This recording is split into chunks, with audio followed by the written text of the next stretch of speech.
Bon, il nous reste assez de temps, tu penses ou pas? Oui, je pense, hein, on peut encore se le faire une fois. On fait la scène 7. Ouais, celle avec Sylvia et Lisette.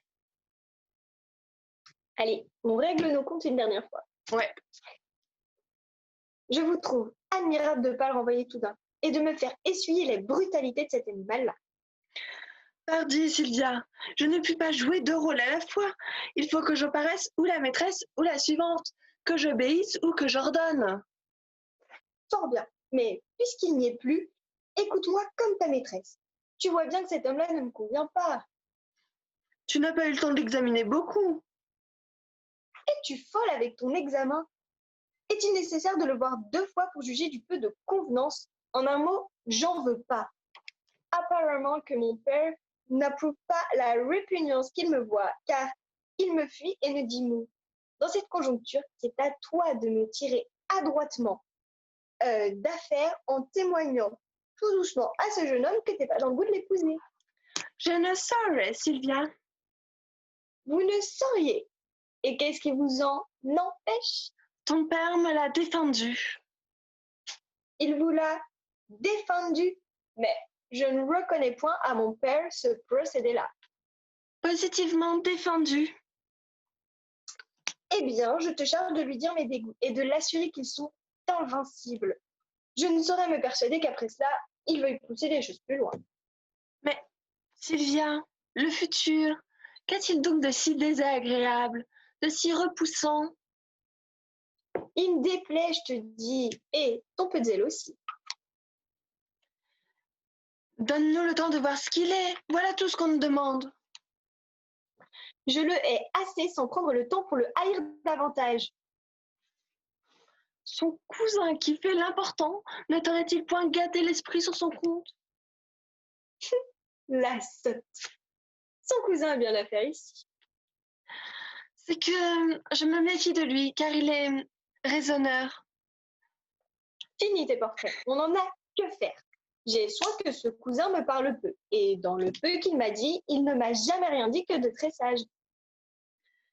Je crois qu'il est homme à t'avoir conté de belles histoires, des histoires maladroites pour faire briller son bel esprit.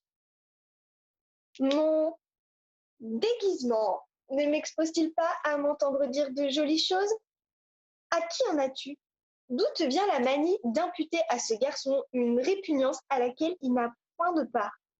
Car enfin, tu m'obliges à le justifier.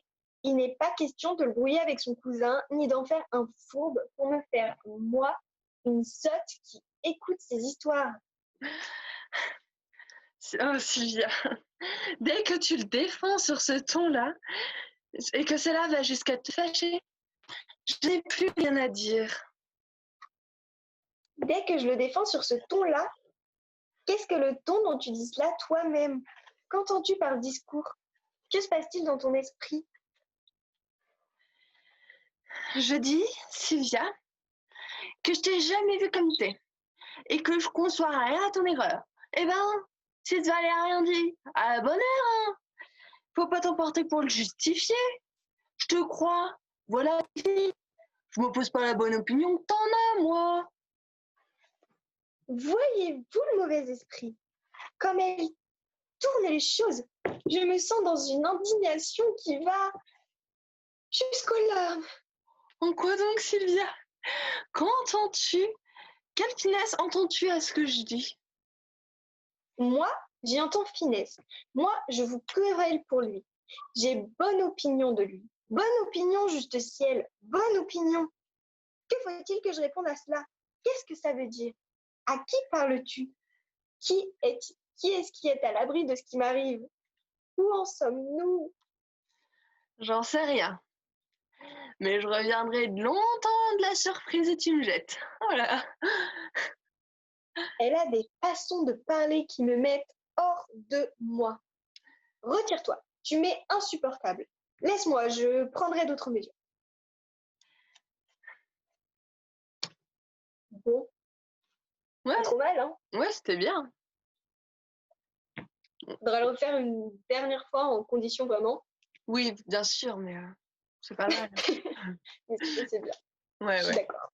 Moi aussi.